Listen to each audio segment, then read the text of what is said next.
हाय दोस्तों। आज मैं आप लोगों से आज के ज़माने में जो यूथ जनरेशन जो हमारी है, जो नौजवान साथी हैं, उनके बारे में आप लोगों को कुछ बताना चाहता हूँ। आजकल जो हमारे यूथ नौजवान साथी हैं, प्लस टू तक पढ़ाई करते हैं अच्छे से, जो कन्वेंट स्कूल में भी पढ़ाई करते हैं या किसी गवर्नमेंट स्कूल में पढ़ाई करते हैं। दोनों में बस फ़र्क इतना ही है कि जो अच्छे फैमिली से होते हैं, जिनकी फैमिली बैकग्राउंड बहुत अच्छी होती है, वो कन्वेंट स्कूल से पढ़ाई करते हैं और प्लस टू करने के बाद बहुत अच्छे नंबर से प्लस टू पास करते हैं। और करने के बाद वो अपने सिटी को छोड़ के दूसरे शहर में, जैसे मेट्रो सिटीज़ में जाते हैं बीटेक करने और हायर एजुकेशन लेने। वहाँ पे हॉस्टल लेते हैं। हॉस्टल में सारी सुविधाएं मिलती हैं, लेकिन हॉस्टल में उनको नए नए दोस्त बन जाते हैं उनके। जब इंजीनियरिंग करते हैं तो फर्स्ट ईयर में, तो वो उस समय वो बहुत सारी चीज़ों के साथ अवेयर नहीं होते हैं। जैसे कॉलेज में क्लासेस को बंक मार के दोस्तों के साथ पार्टी करना।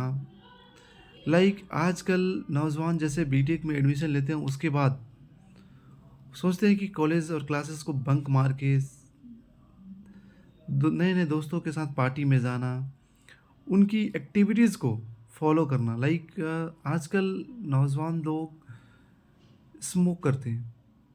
मैक्सिमम लोग, बच्चे जब तक प्लस टू में पढ़ते हैं तब तक वो स्मोक के बारे में नहीं जानते हैं। इवन स्मोक करना नहीं जानते हैं, सिगरेट पीना, मेरा कहना ये है। लेकिन धीरे धीरे वो उनको देख के क्या होता है कि उनकी चीज़ें को ग्रैब करने लगते हैं। एक चीज़ आपने कहावत सुनी हो कि गांव में बताया जाता है कि जो गांव के लोग हैं, जो समाज के लोग हैं, वो बताते हैं कि संगत संगत एक ऐसी चीज़ है जिससे अच्छे से इंसान बिगड़ जाते हैं। वही चीज़ आजकल शहर में हो रही है। अच्छे फैमिली से, बहुत रिस्पेक्टफुल फैमिली से बच्चे आते हैं और गांजा पीना शुरू कर देते हैं, सिगरेट पीना शुरू कर देते हैं। इवन उनके फैमिली मेम्बर्स को पता नहीं होता है। मे बी उनकी फैमिली मेम्बर्स, कुछ बच्चों की फैमिली मेम्बर्स देख के भी चीज़ें अवॉइड करते हैं, देख के भी चीज़ें को इग्नोर करते हैं। इसलिए इग्नोर करते हैं कि बच्चे उस लेवल तक पहुंच जाते हैं जहाँ से उनको स्टॉप करना उनके बस की नहीं आती। अगर वो उनको स्टॉप करते, अगर उनको बोलते, तो हो सकता है कि वो बच्चा कहीं उनको ओवर रिएक्ट करे, जो चीज़ नेगेटिव इम्पैक्ट करेगा, ना कि बच्चे की करियर। इवन पेरेंट्स को भी बहुत बुरा लगता है कि समाज में एक पेरेंट्स की रिस्पेक्ट होती है। आजकल के नौजवान दोस्तों से मेरा यही अनुरोध है कि आप लोग हायर एजुकेशन के लिए जाएं, लेकिन किसी की एक्टिविटीज़ से इन्फ्लुएंस ना हो। आपको पता है कि आप किस बैकग्राउंड से हैं, किस फैमिली बैकग्राउंड से हैं, और आपको क्या करना चाहिए। आजकल लोग कहते हैं कि फ्री की ज्ञान मिलती है। भैया, अगर फ्री की ज्ञान आपको ऐसे चीज़ के लिए मिले जिससे आपकी करियर बन सकती है, क्योंकि आपको शुरुआत में तो नहीं लगता है कि चलो कोई फ्री की ज्ञान दे रहा है, लेकिन एक समय आता है जब आपको रियलाइज़ होता है कि काश हम नशा नहीं किए होते, काश हम स्मोक नहीं किए होते, तो आज हमारी लाइफ अच्छी होती। काश इस पैसे को सेव करके कहीं इन्वेस्ट कर दिए होते, तो कल हो के आपको 10,000 12,000 की नौकरी के लिए मेहनत नहीं करना पड़ता। नशा करने के बाद आपकी अलग अलग सोसाइटी, अलग अलग ग्रुप के बच्चों के साथ आपकी संगत हो जाएगी, जहाँ पे आपको भी उनके साथ नई नई चीज़ों को करने की जिज्ञासा होगी। लाइक गर्लफ्रेंड बनाना, एक नहीं दो चार गर्लफ्रेंड रखना, उनके साथ जाना, लेट नाइट तक पार्टी एंजॉय करना।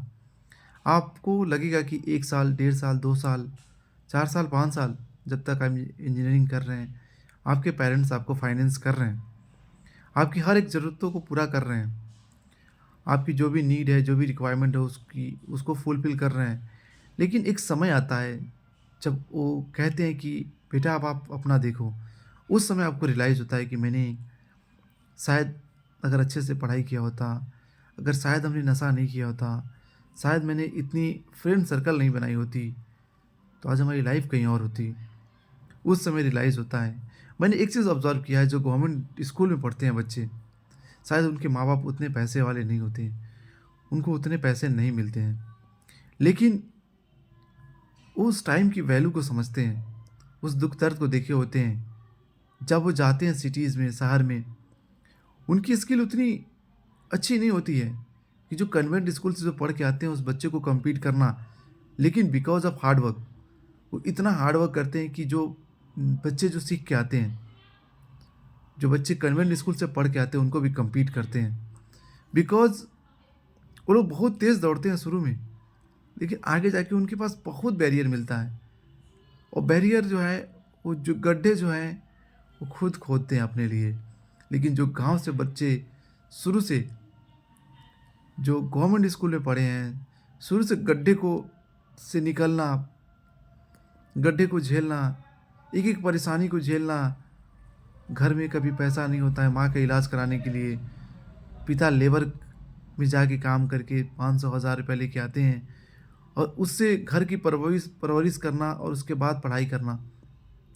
उन बच्चों को अगर कोई नशे वाली संगत भी होती है, तो उसमें नहीं पढ़ते हों।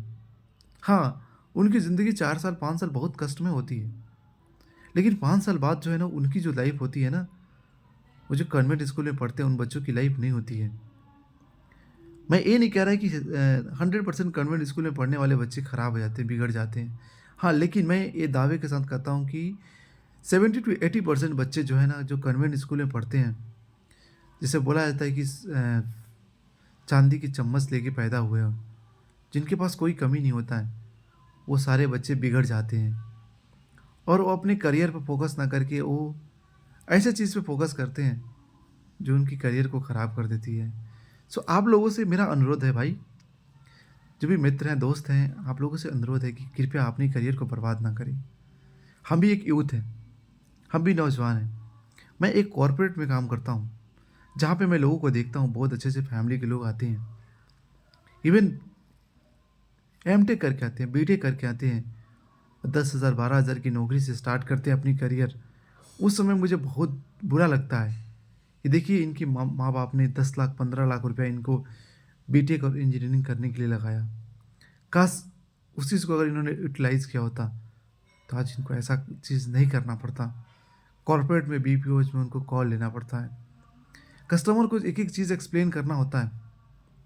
इवन कस्टमर सामने से गुस्से में गाली भी देता है, फिर भी उनको 2 बार 3 बार गाली सुनने के बाद भी उनको बर्फ़ियाज़ देनी पड़ती है।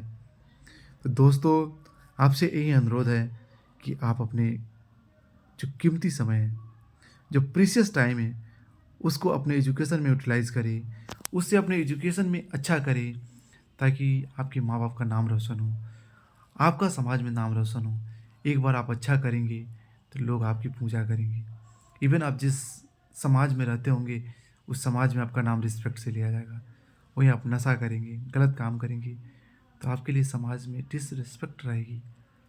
तो आप लोग कोशिश करें कि समाज में एक ऐसा काम करें, जो आप एक काम करने के बाद आप समाज के लिए एक एग्ज़ाम्पल बने। समाज आपकी तारीफ़ करे, आपसे युवा पीढ़ी सीखे, जो आने वाला जनरेशन है। इवन आप अच्छा करते हैं तो आपके बच्चे भी आपसे इम्प्रेस होते हैं। लोग कहता है ना कि आपके बच्चों के अंदर भी आपका जीन रहता है, तो आपका संस्कार उसी उसके अकॉर्डिंग होगा, तो आप अपने बच्चों को भी उसके अकॉर्डिंग ढाल सकते हैं। तो दोस्तों, आप लोगों से हाथ जोड़ के रिक्वेस्ट है, विनती है कि मेरे चैनल को सब्सक्राइब करें और मुझे आप लोग हिम्मत दे, ताकत दे, साहस दे, ताकि मैं इस टाइप की वीडियोस बनाऊं, जिससे हमारी यूथ पीढ़ी, जो युवा जनरेशन है, उसको हम लोग गाइड कर पाएँ कि कैसे ज़िंदगी आगे लेके जानी है, कैसे देश को की समाज की विकास हो सकती है, कैसे अपना विकास हो सकता है। नमस्कार दोस्तों, आज के लिए बस इतना ही। फिर मिलेंगे अगले वीडियो के साथ। धन्यवाद।